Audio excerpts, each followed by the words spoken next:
So my name is Isabella Villacampa. My pronouns are she, her. I am an alum of Chi Delta Theta. I crossed spring S2K9. I graduated from Cal Poly SLO in 2012. I studied business administration there. And then when I graduated, I went straight to grad school and got my master's in higher education student affairs. And then I got my dream job. So now I work at NYU and live in New York City, working in student affairs. Probably should do like a tech run. Hold on, give me 2 seconds. So first thing we're going to do is to get to know the people in the space, because we are going to be talking about like identities and social change. And I think whenever you're kind of doing those kind of conversations, it's super important to feel connected. So I'm going to share something. If you can either grab a new tab, or if you want to bust out your phone, you can go to menti.com. It's menti.com, and then use the code 19495554. And then just type in what is something you've been into lately. So it could be like a podcast, a TV show, a hobby, anything. But go ahead and go to menti.com, either on a tab or your phone, and then write down something you've been into lately.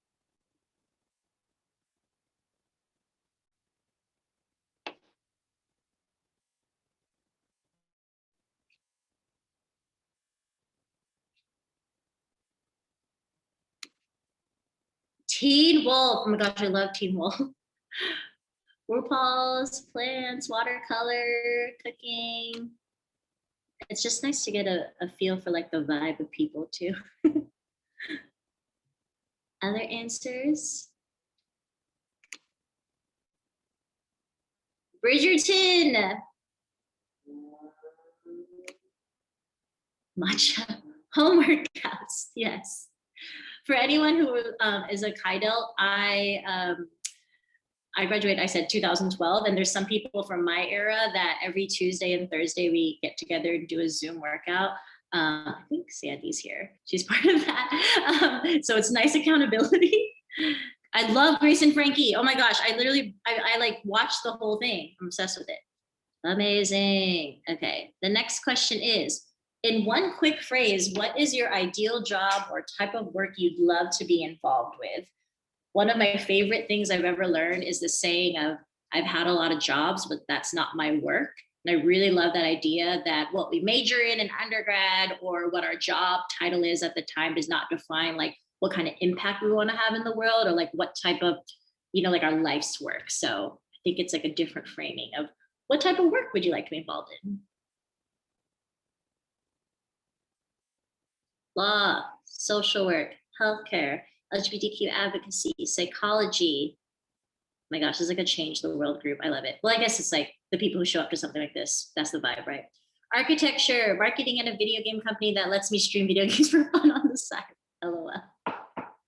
Love it. And then the last question is, why did you come to this session today?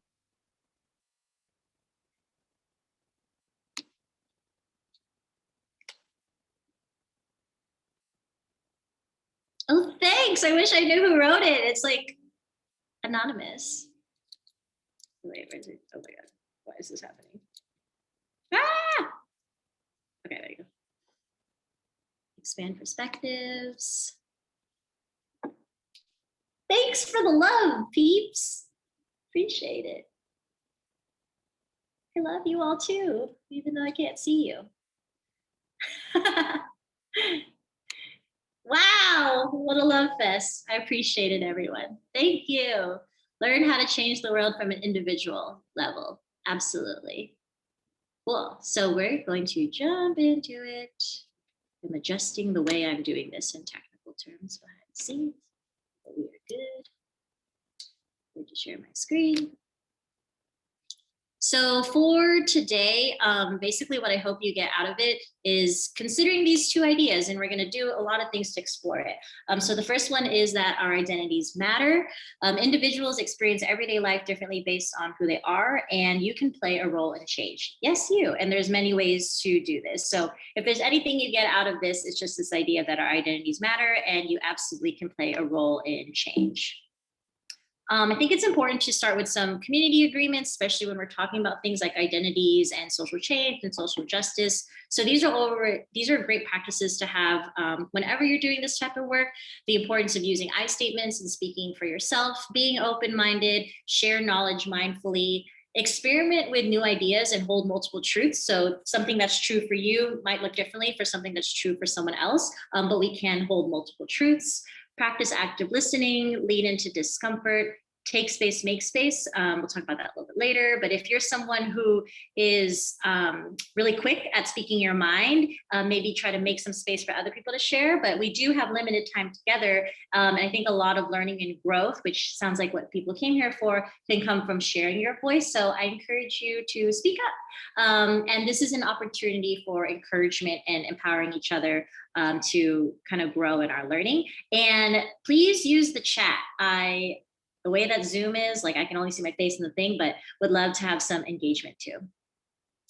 I wanted to start with some acknowledgements. So first of all, want to name a land acknowledgement that the land we live and learn on are the ancestral and unceded homelands of Indigenous and tribal nations. So I'm based in New York City, which is on the original homelands of the Lenape people. And the reason we do this land acknowledgement is it's important to acknowledge the genocide and systems of oppression that have really dispossessed Indigenous people of their lands, and to have respect for the people still connected to the land. And in addition to just saying the words, the hope is to go beyond just the land acknowledgement and continue to be committed to decolonization.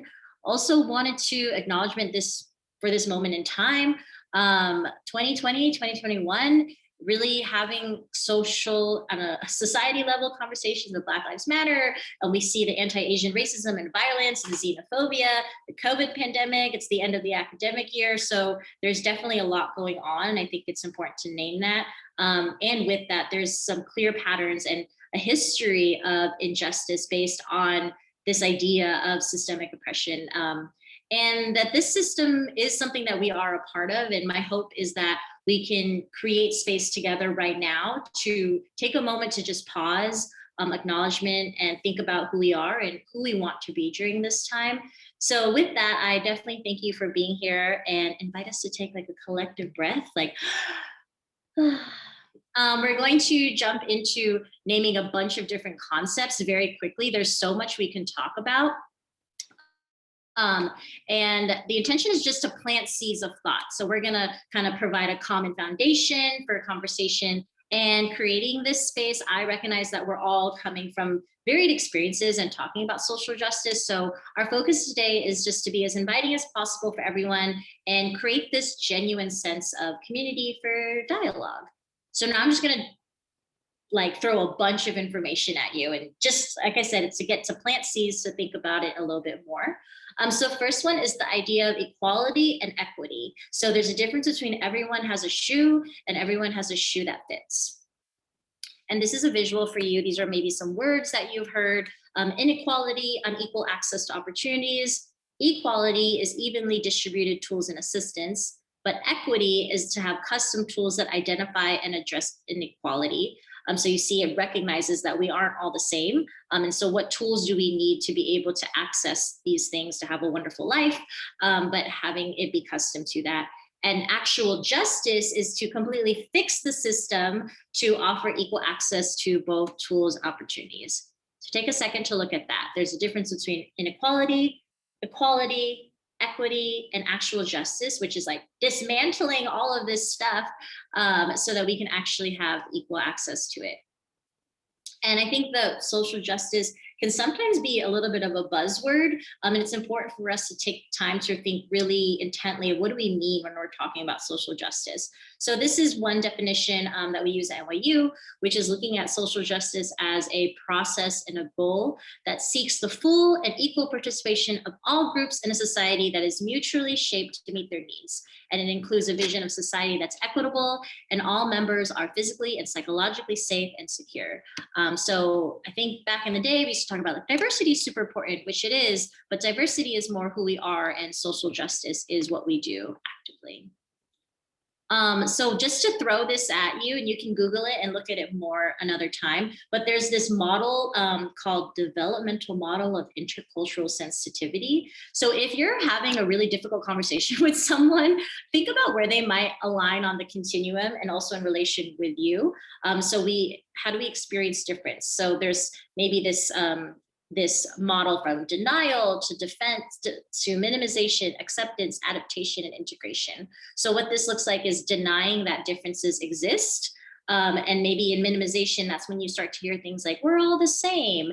But if we want to move more towards this acceptance and adaptation and integration, where we're acknowledging that we have differences and differences are more than okay, they're good. And how are we relating and interacting with people in relation to those differences? So something to look at more another time. Social identities. So social identities are aspects of ourselves where we belong to a group. So oftentimes these can be shaped by things like our common history, our shared experiences, legal and historical decisions, and day-to-day interactions. So that's a lot of big words to say. We have identities and there's different aspects to who we are.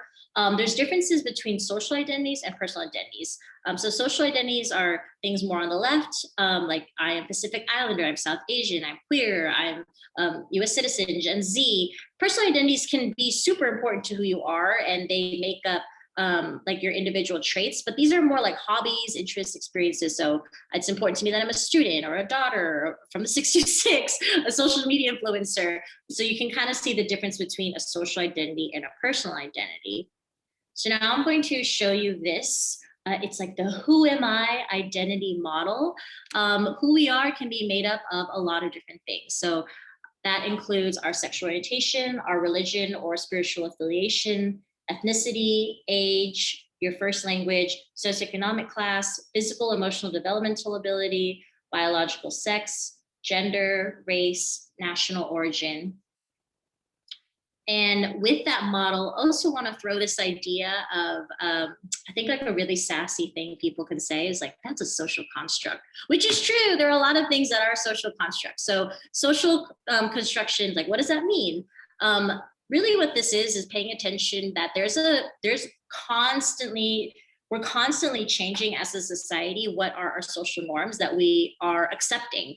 And so how are we making sense of identities? And that changes throughout time and history in different cultures. So to say that something is a social construct, it's kind of it's talking about there's some kind of social agreement that over time that particular category has meaning, and they're valid and real. And something when we're looking at models of identities, another thing to think about is, does this look differently in a US context? So for example, I work a lot with international students at NYU, and we were doing kind of a similar identity conversation like this. And I had, like I'm gonna ask you now, like have our students think about what your answers are.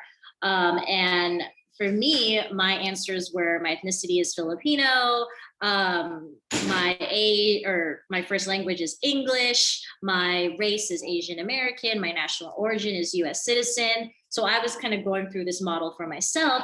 And one of my students, international students, was like, that's really interesting because my answer for all those questions are literally like ethnicity Chinese, first language Chinese, race Chinese, national origin Chinese. So I'm going to ask you to take a couple of minutes just to look at this model of the social identity wheel and think of how do you identify in each of these areas and what does that mean for you?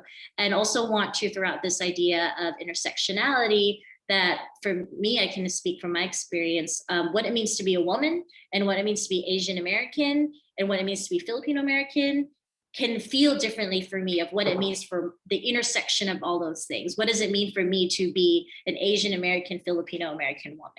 So take a couple moments to look at this model and what would you fill in for yourself for each of these areas?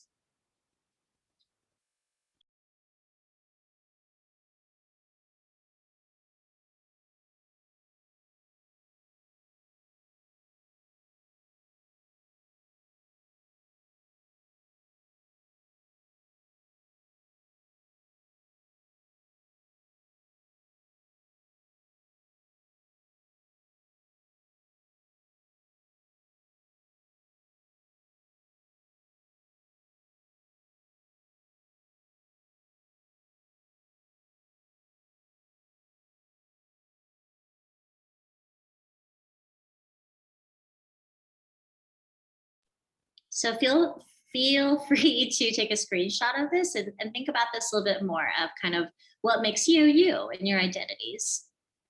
Another idea I want to share is a salient social identity. So this is an identity that you think about most often or at the forefront, and this often can impact how you view the world around you, especially if we're thinking about how we're making sense of the world in relation to other people in our larger communities, and what salient social identities for you impact the way you see things that might be different from the people around you. And with that, another question for you to reflect on, I'm a big journaler, is what are some of the messages that you've learned about your salient identities and your potential role in social change? So these could be positive, negative, or neutral.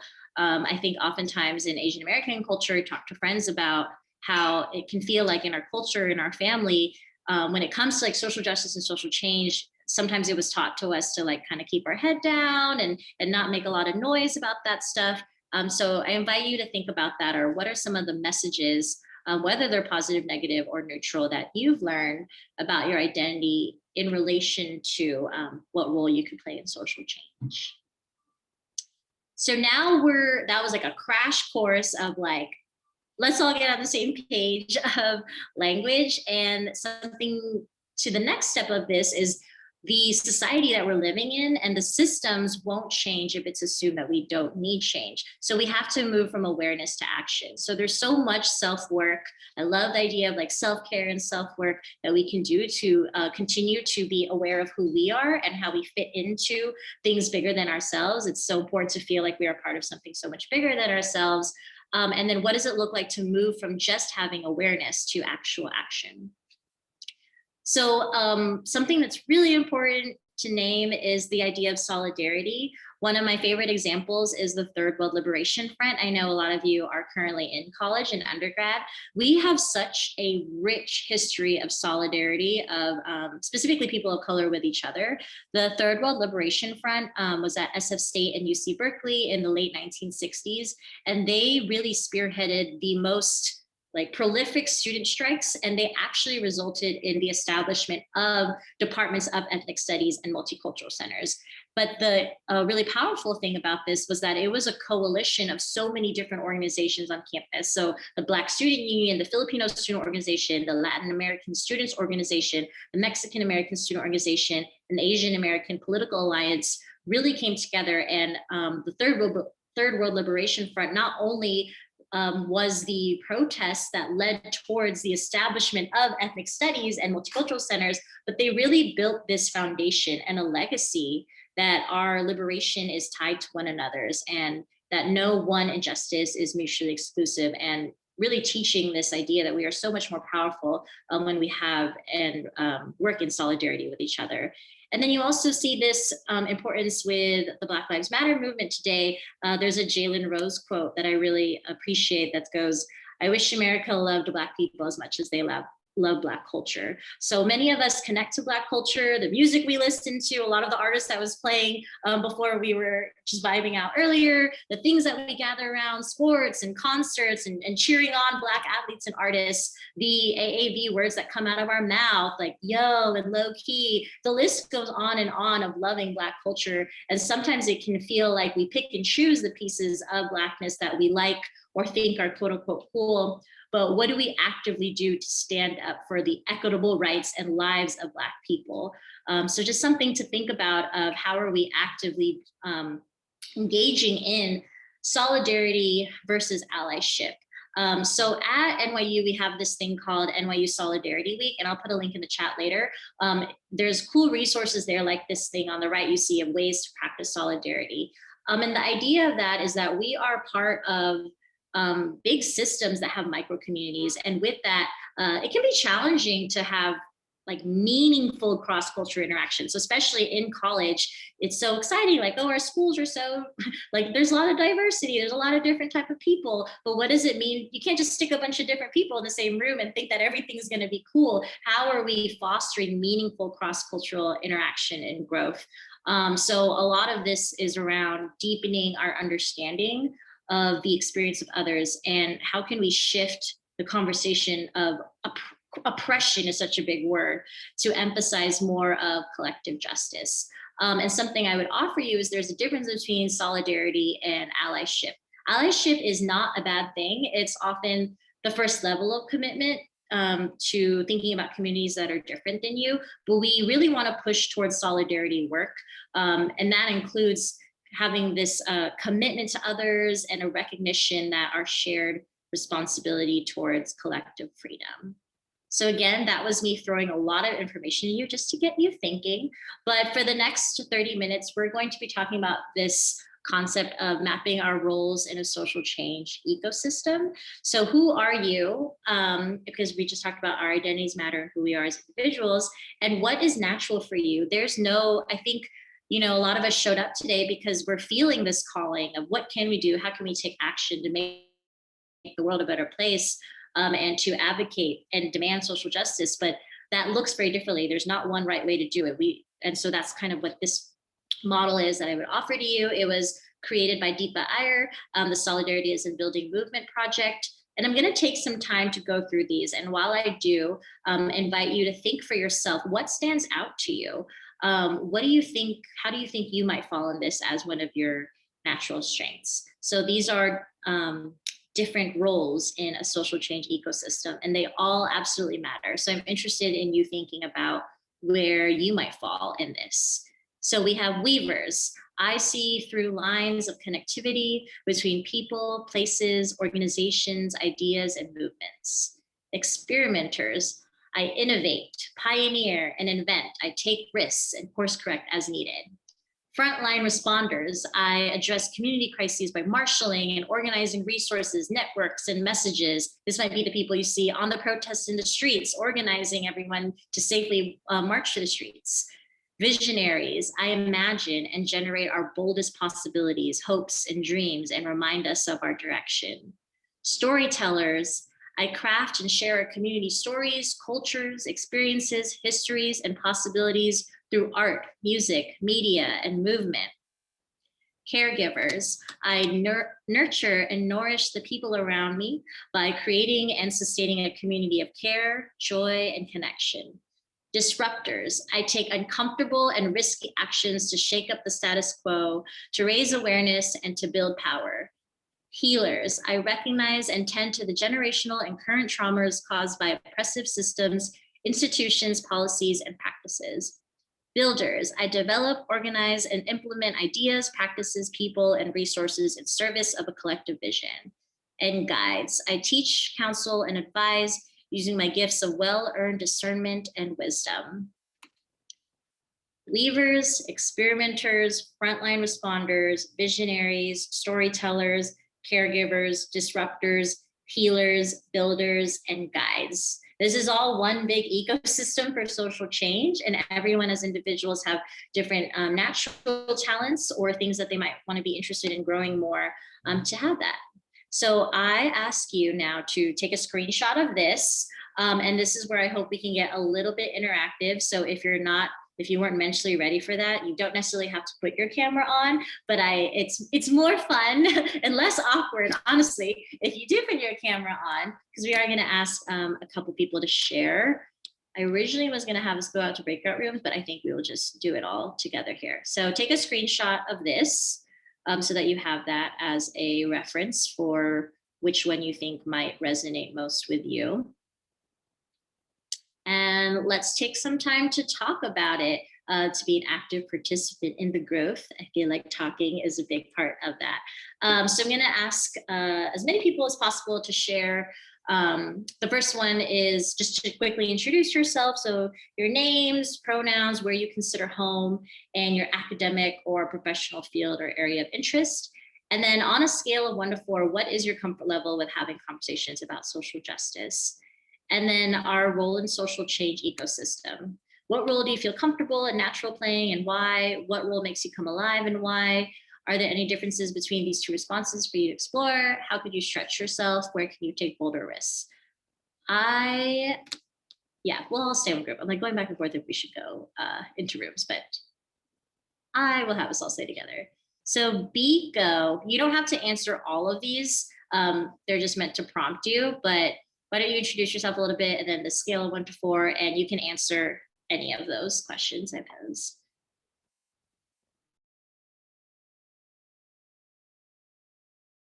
Yes, I can go. Hi, I'm Biko. My pronouns are he, they. My home is in Taiwan. Well, actually, I consider California my home too, because I've been here for many years. And I am in the feminist studies major at UCSB right now. On a scale of 1 to 4, my comfort level is 4 because of my major. So I talk about it a lot and write about it a lot. I found out that like all of my research papers or like final papers topics are things that I'm mad about. So I would spend an entire quarter like researching and talking about it. And then for the role, I was reading it. I didn't finish reading all of them, but so far I see myself as a weaver, a visionary, and probably caregiver and disruptor as well. And why? Okay, because I like to, I really enjoy the theory part of social justice and really understanding like how everything are interconnected and even like thinking beyond what we already know, and suggesting connectivity between like two issues or communities that I haven't really thought of before. So I feel like that is me being a weaver. And then as a visionary, well, I kind of touched on it, but I like to imagine the impossible. And I wouldn't say I'm optimistic. I'm really realistic with what we can achieve at like a certain rate. But I like to imagine like bolder stuff because I believe in radical change and radical, uh, what's that called? Radical imagining, because without being radical, like you can't really get to the root of the problem. Um, yeah. And then caregivers and disruptors. I really want to make sure that like people around me are okay. And I think that is even like being mindful of like one's own capacity and capabilities is part of activism, because healing is part of activism. And then for disruptor, yeah, I like to shake it up a little. I like to make things slightly uncomfortable so that people can jump into the deep end and really participate in more. And I like to push people out of their comfort zone. Do you think I'd be interested to hear for you, an area you think you want to stretch yourself in? Like out of the 4 roles that I talked about? Because it sounds like those are the ones you like naturally feel like you stand out to you, but is there any kind of concept to being a part of social change that you want to grow in a different way? Yeah, I was reading guides and I think that sounds really next level, because I feel like I want to aim to become a guide, but I don't have all I don't have enough wisdom for that yet. And that's why my dream is to go into graduate school for social work. And I want to learn more there. Yeah. Thank you so much for sharing and for going first. Someone else want to share? Hi, I put my camera on to help out the vibes a little bit. I just put my pronouns because I switched from my phone to my laptop. Oh, sorry, I'll just go. That's awkward. Hi, my name is Stephanie. My pronouns are she, her, hers. Where I consider home, I would say California. I honestly find whenever I'm moving in between like Santa Barbara and like whenever I use home really frequently, and I don't know if that means anything, but I'm currently in Riverside, I guess. But yeah, California seems like a good place to be. I'm currently in the marketing field in specifically financial services. I work at a bank. Area of interest. Okay, on a scale of 1 to 4, what's my comfort level with having conversations about social justice? I would say 4, mainly because it is something I'm very passionate about and something I always thought I would have a career in when I was in college. And I think it's just an important part of my identity and how I establish deeper relationships with other people and communities by having these conversations about social justice. I can go into the roles too. Just from the first glance, I feel like I am definitely a caregiver because I feel like I put other people's needs in front of my own in order to create like a safe environment. And I always try to constantly check up on others. And I am definitely a weaver. I feel like I graduated college with a history of public policy and a global studies double major, and I feel like that's allowed me to learn more about the cultures around me and how things have taken place and evolved over the years in historical time periods. I would also like to say that I'm a frontline responder because I feel like the for me it's so easy to share resources online or be interested in finding resources to share with other people. And I think like, especially in this pandemic, it's been the easiest for me to feel as if like, okay, I can use my voice for something.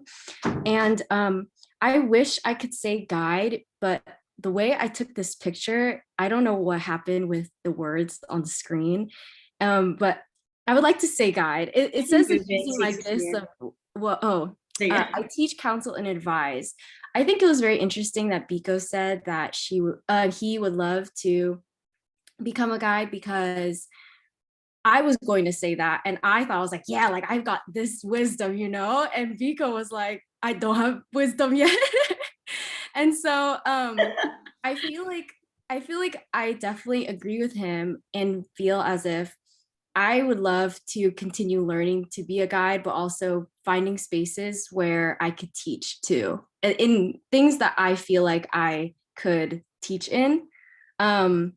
In terms of things where I would like to stretch myself, looking at these, I feel like I want to become a builder or a visionary because I feel like as a visionary, they seem like very optimistic people, and I am very pessimistic when it comes to a lot of things. And once I imagine a visionary, they're always like, this is the outcome that we're going to have. Like, we're going to work towards this goal and like everything's going to be okay.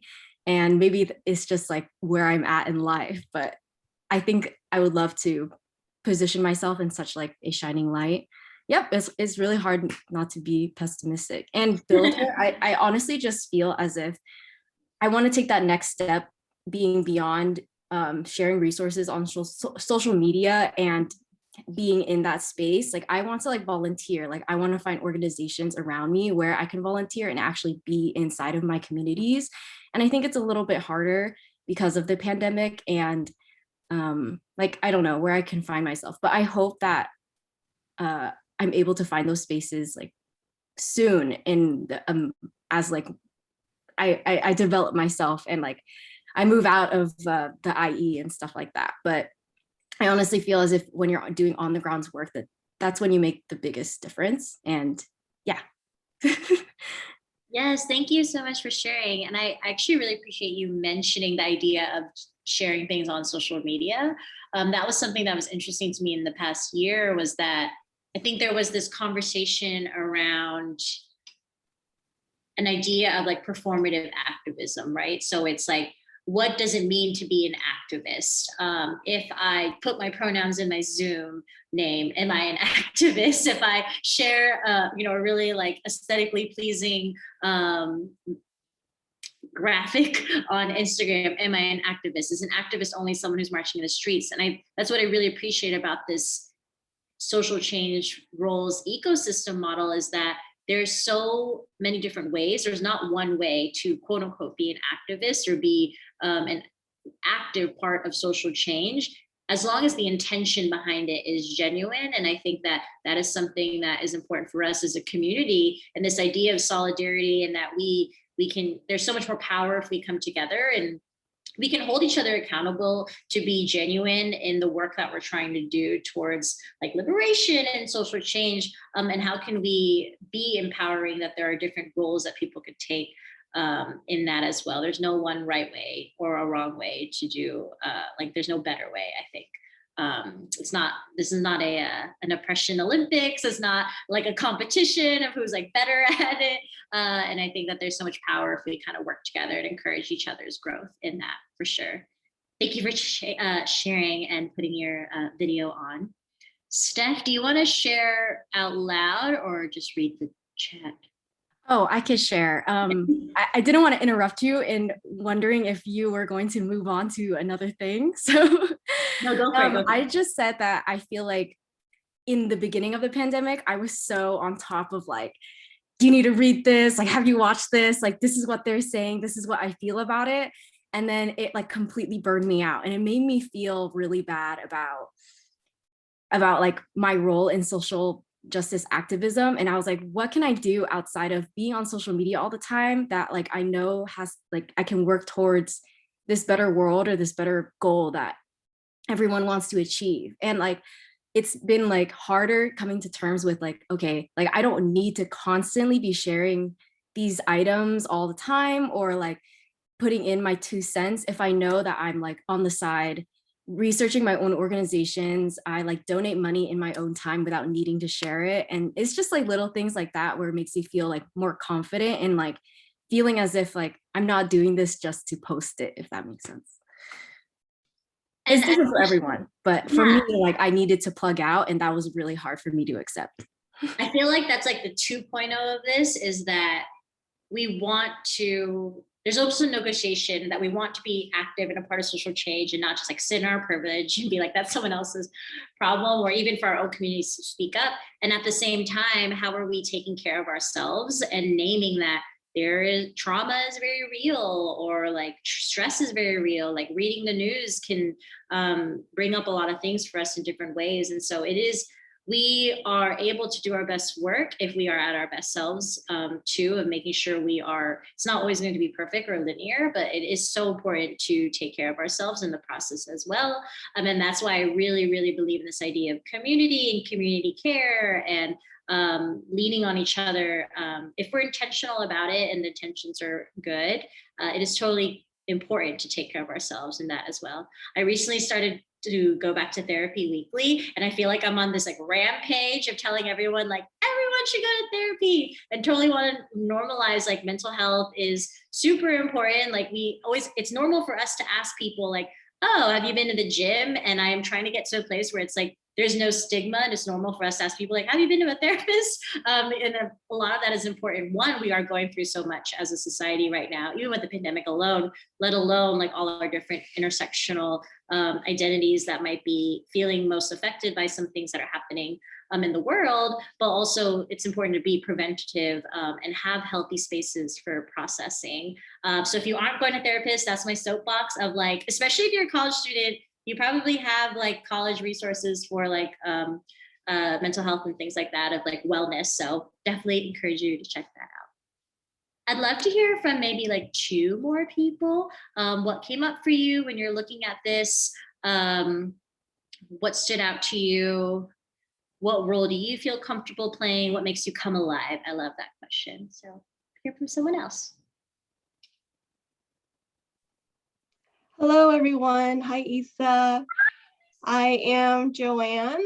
I use she, her pronouns. If you could go back to the next slide, I don't remember what the other introduction. I graduated from Cal Poly, and I'm actually back in grad school at Tufts University. So I moved to the East Coast, and I'm studying environmental policy and planning. And so that's my field of work, looking at climate mitigation and adaptation, and also interested in environmental justice. So this is why I'm here. On a scale of 1 to 4, what's my comfort level?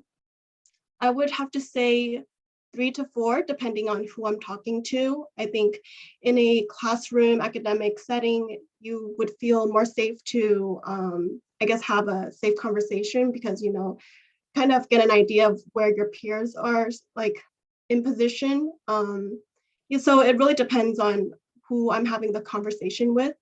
As far as role and social change, I think I would say that I'm a caregiver and a weaver.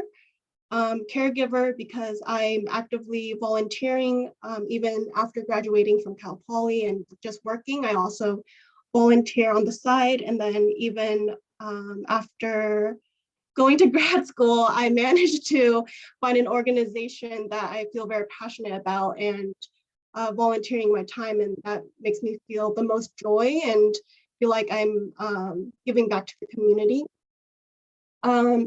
For like, how can I stretch myself, or what are some of the positions that I would like to take on? I think with the incident that happened in Atlanta, I wanted to be a frontline responder.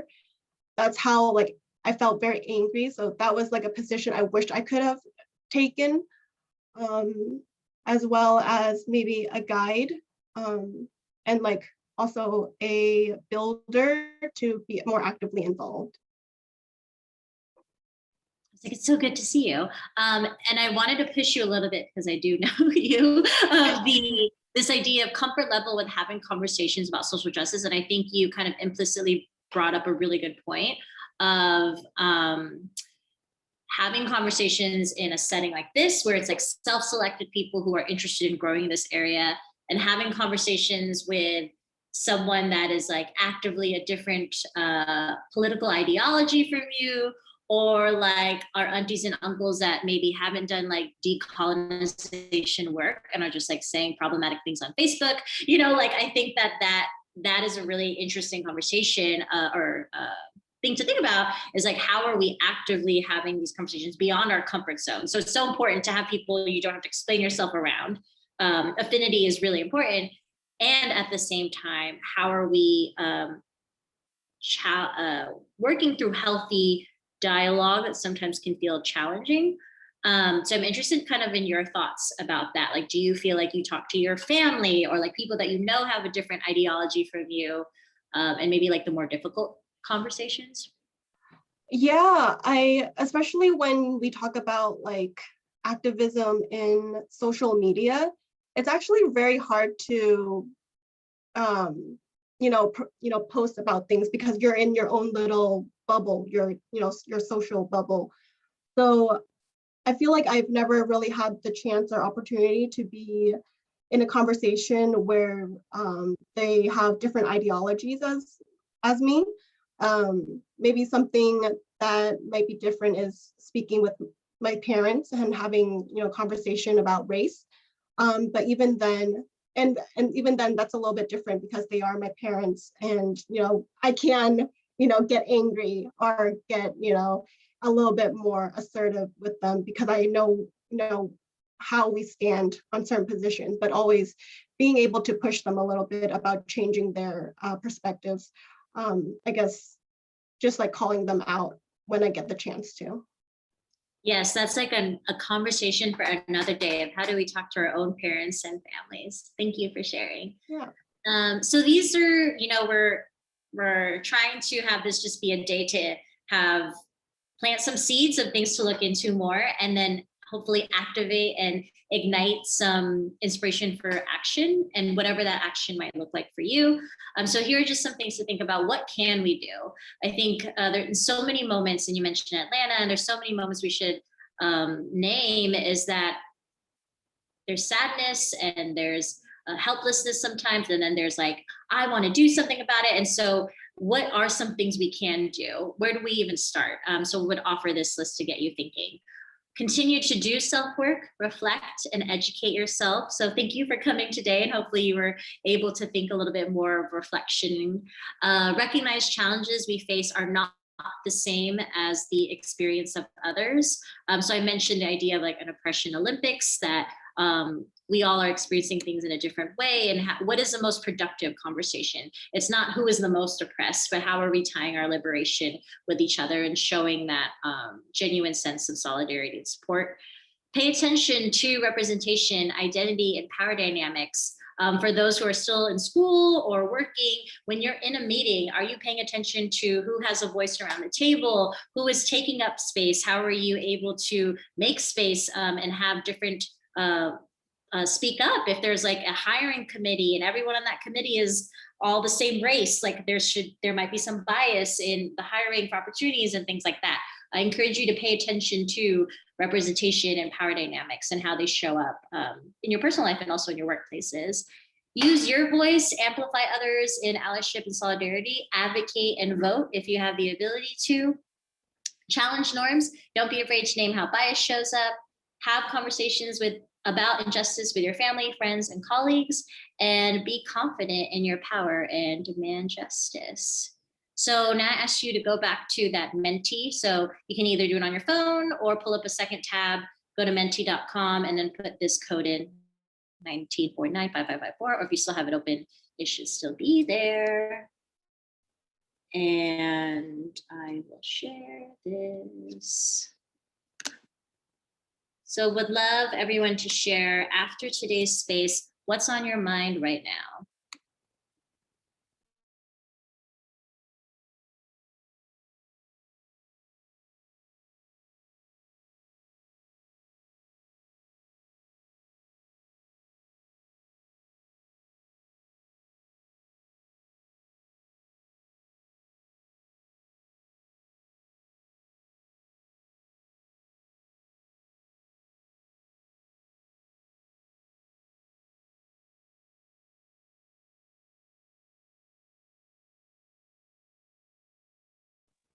Hope, miss having these discussions with Chidelt and sisters and affinity groups.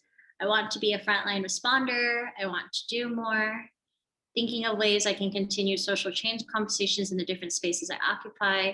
Grateful for these events to connect with others.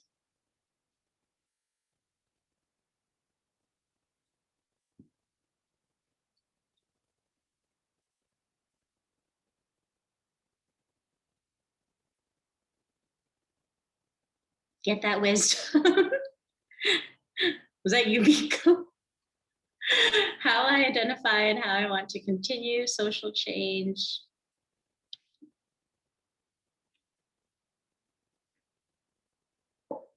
So while everyone continues to type in their answers, I'd love to hear from a couple of voices. You can unmute. Video optional, but it makes it like more engaging. What stood out to you today? So this could be what's on your mind right now, elaborating on that more, or just sharing what stood out to you from what we've talked about in the past hour. And again, my thought is take space, make space. So if you haven't shared yet, I encourage you to share. And if you've already shared, you can share again.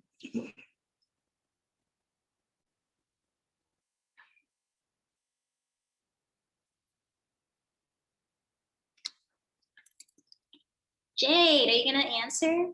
Yeah, or I'll try to. Okay. So I've been passionate about like DEI and like social justice since like 8th grade when like the whole like Trayvon Martin incidents.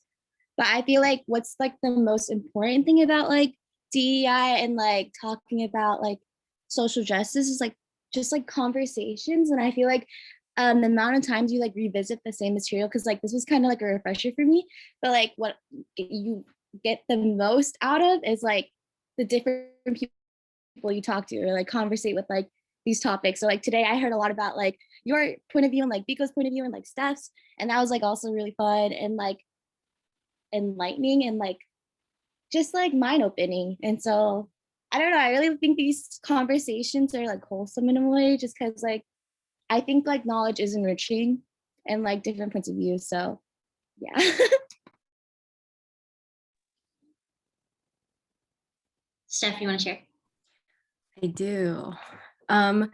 Something that's been on my mind lately and something that I kind of addressed in today's call was kind of going back to the visionary role.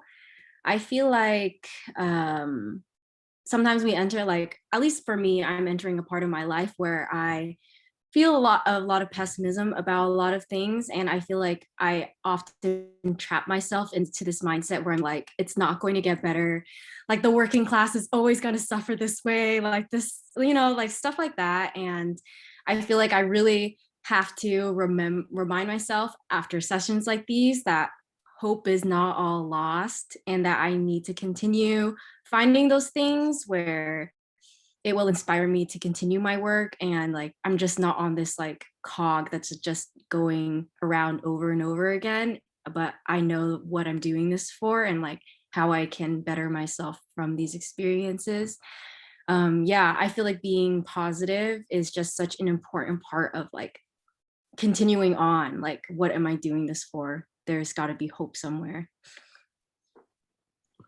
I feel like what you shared really complements what Jade shared of maybe this isn't our first time thinking about these things, but there's so much power to kind of get together in community and reinvigorate each other, or to feel more grounded and feel, you know, less pessimistic, and feel that feeling of hope again.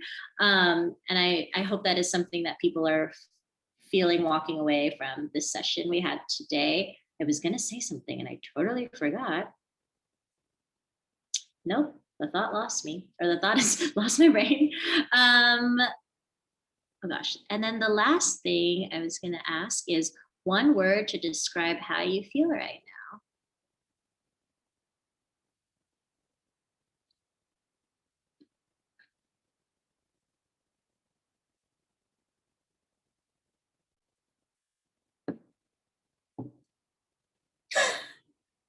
Calm with a K. It's a word cloud. So the more that people say a word, it's going to get bigger. So if you feel calm, feel free to put a K.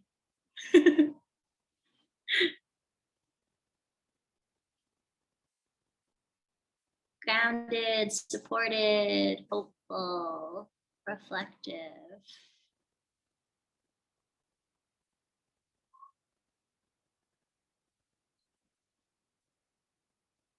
Beautiful. Yes, continue to put words. I think you put one too. But I can start to outro out because I know Bika wanted to share something at the end. But again, my name's Isabella Villacampa. Isa, I'm a Kaido alum for Cal Poly SLO. I am always happy to connect with people one-on-one. So I'll put like my IG and my email here. And like, do not hesitate to reach out and be like, hey, like went to your session and want to just connect. I am so happy to just like have these conversations and learn also from you. I wish we had more time to like have this dialogue all day, but please reach out to me. Would love to connect more. And thank you for coming. And if there's anything I leave you with, it's knowing that you matter, your identities matter, and you have a role in social change. And maybe think about one thing you want to commit to walking away from this today. Thank you. Thank you so much, Isa. That was very thought-provoking. And then I will now share my screen for the raffle.